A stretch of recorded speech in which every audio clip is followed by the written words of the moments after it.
Thank you. You may be seated, everybody. Good morning. All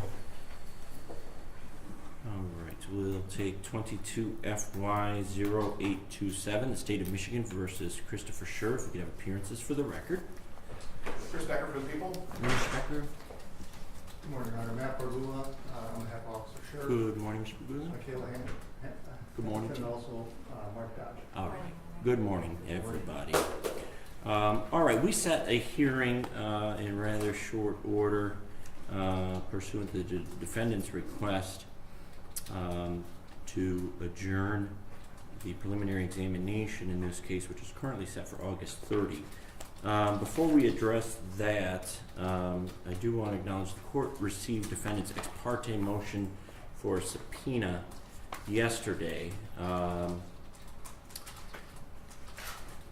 I am not, I know that it might be a kind of standard practice under the federal rules for an ex parte subpoena in a criminal case requested by the defendant.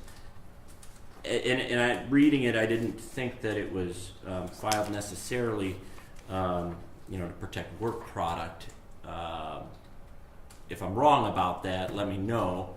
But I thought maybe the best way to do that, let's just talk that through and make sure everybody is aware of the request. Yes, Your Honor. And Mr. Becker is actually aware of that request, and it's prompted for the same reason we have to address the issue of a protective order with the city attorneys. The request for a subpoena came from them, and we filed an ex parte because that's been my practice, especially when it's asked for by a third party.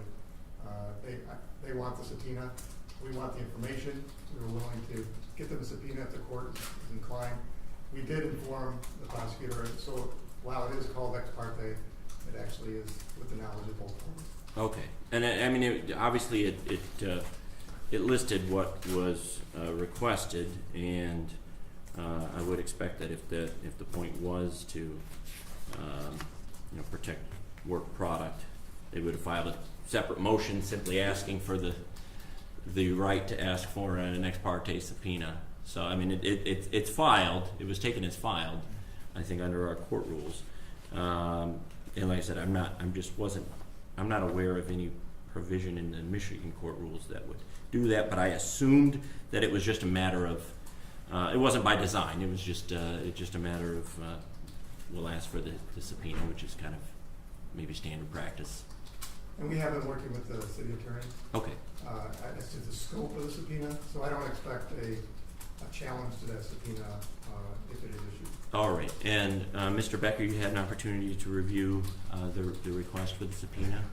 We've been talking about it, and that's in the request, but I think we've talked about it enough that I'm comfortable that I think it's just requesting materials that we've read a number of things from the city, and so I think we want additional things. So I really don't have an objection because obviously we want them to have all the materials they feel they need to proceed. Okay, so there's no objection to the court issuing the subpoena then to the city? Okay. What as far as a protective order, your thoughts of this court would enter that protective order, or are you planning on? Again, this is at the request of the city attorney. They've asked that a protective order govern the documents they intend to produce, and we've gone back and forth with them on the scope of this protective order. It's unusual for the two parties who actually don't necessarily care as much about the protective order to argue for the protective order. Certainly. And we've been working with them. They're the ones that have the concerns about the confidentiality of the documents, and I think they should address what those concerns are. But we're very close to having something we'd like to submit to the court, all the parties together, and as long as the court is fine with it, then the city attorney will produce the documents. As a last check, they were still looking through the documents that we intend to subpoena in relatively short order. Okay. Then we'll follow the process through the court. We'll issue the subpoena. We'll see what the response is from the city, and the court will address that accordingly. All right.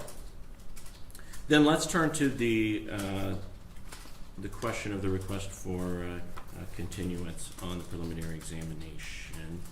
Mr. Bergola, it's your motion. I did kind of tip my hat a little bit of the things that I'm thinking about with regard to that request. So.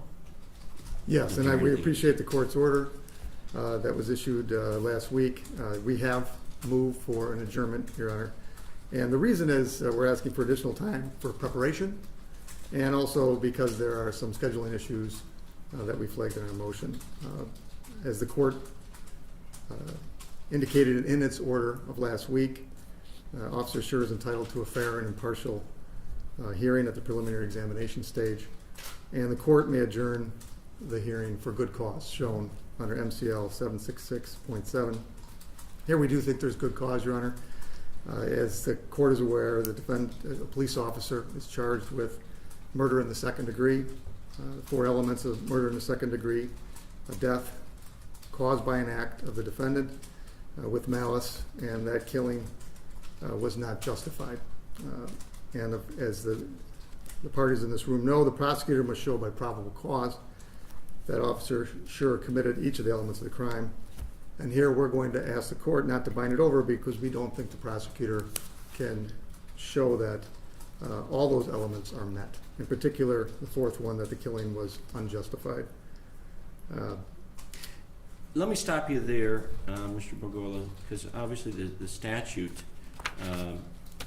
is written in such a way that recognizes the defendant and the people have the right to a preliminary examination without delay. Certainly, if everybody was on the same page, I'm inclined to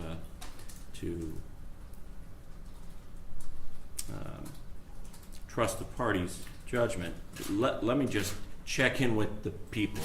You do oppose the request for further adjournment, Mr. Becker? To some extent, yes, Your Honor. I think we've had some good conversations earlier. The basic, I'm only planning about 6 witnesses, and they've got the materials for those 6 witnesses, essentially. So I think we can proceed on my part in terms of what I intend to present at the preliminary exam.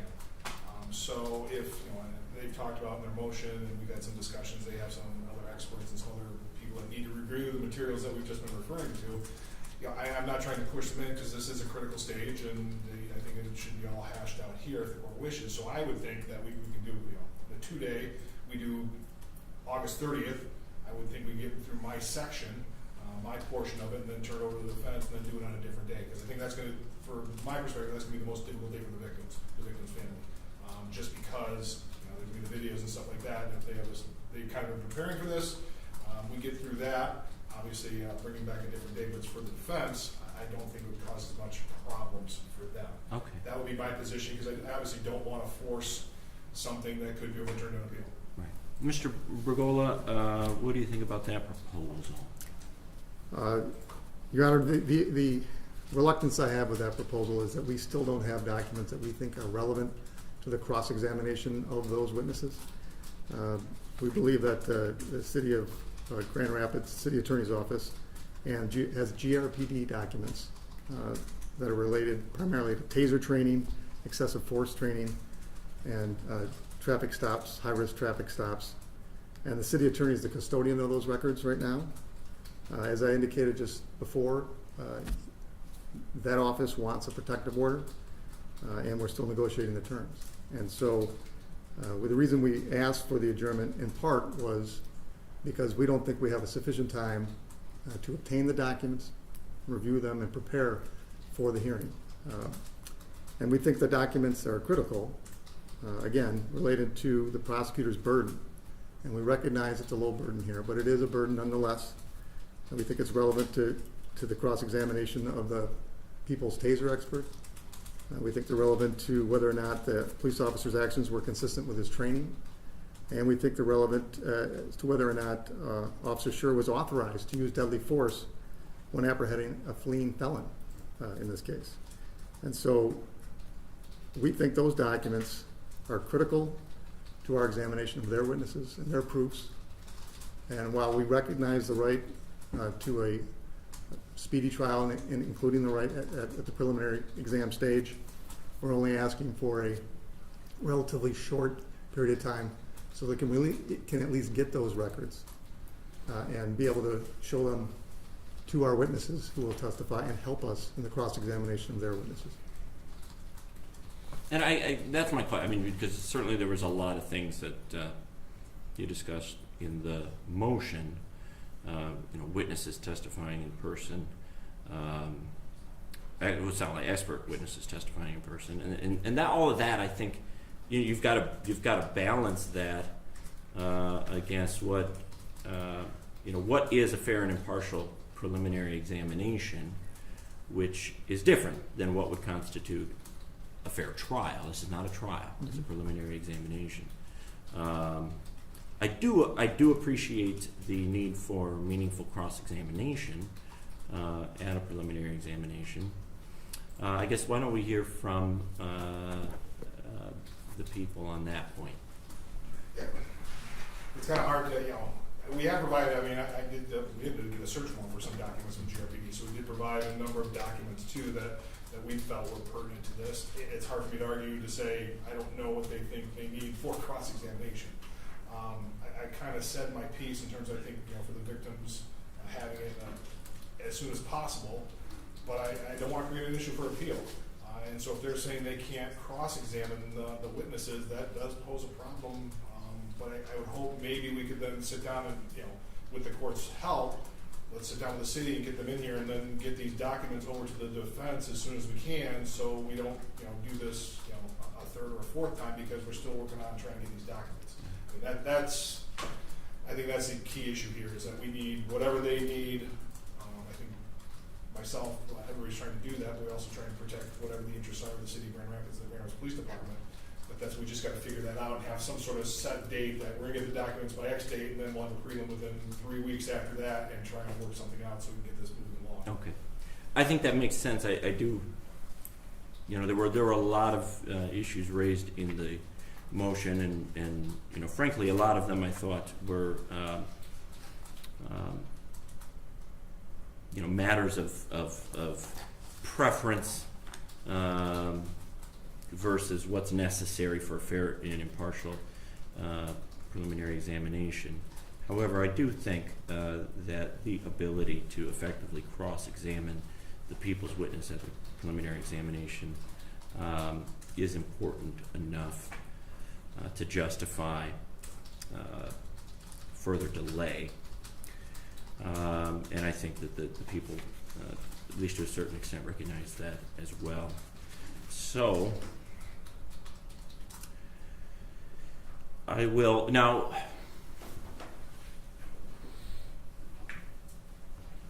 I know it's hard for you to look in the future. We're expecting that this is probably a huge body of documents that would be produced.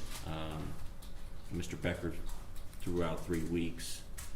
You willing to commit to something like that without seeing what's produced, Mr. Berger? Your Honor, Mr. Becker suggested, and I think it's a good suggestion, that perhaps the party that is sort of slowing down the process, because they're doing their job, I'm not suggesting they're not, that wants the protective order and has custody of the documents, perhaps we can have a status or something with them where we can identify the scope of the materials. We have a general sense because they've been working with us. Identify the concerns they have so that when we get to the preliminary exam, there's no issue with whether or not a document is covered by this protective order that they need to suddenly redact and we have to hold proceedings. If we could do that within the next few weeks and then schedule a preliminary exam pretty shortly after that, but we would need a couple weeks to look at them, get them to our witnesses so they could assist in our preparations. Okay. So I think what I'm inclined to order then is that the preliminary examination currently scheduled for August 30 be adjourned without date at this time. And then in addition, the court will issue the subpoena as indicated previously and as as requested by the defendant, and then we'll kind of take the matter from there depending on the response from the city of Grand Rapids, the third party from whom the discovery is sought. Does that sound appropriate to everyone? The only thing I was thinking that it would be appropriate to schedule in conference in chambers something, a meeting with us, and then we can have a full discussion, maybe even invite the city attorney over in the next, sometime by mid-September, second week of September, something along those lines, and say, okay, do we have the stuff, and then if we need the judge to weigh in, maybe that'd be over here. Okay, we can do you want a date now? Or we can issue I would a prefer note? to do that, yeah. Okay, let's see what we can come up with.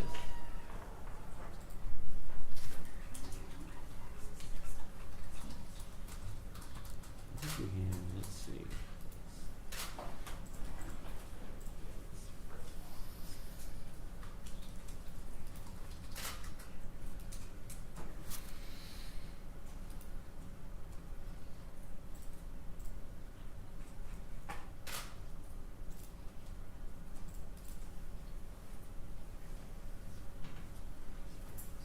What if we said the afternoon on the 14th?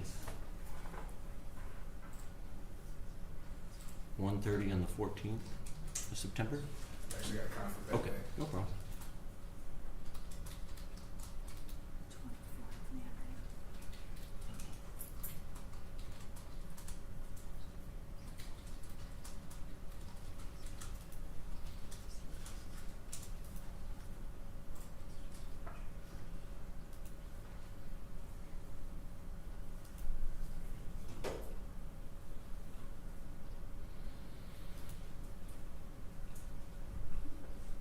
How about the 23rd in the afternoon, Friday, September 23?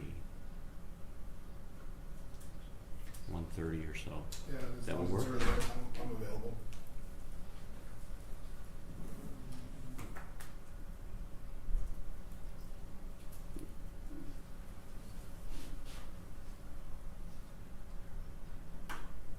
Checking our phones, Apple Watches, all kind of. Are we? That would be fine. That'll be fine. Okay. Thank you very much.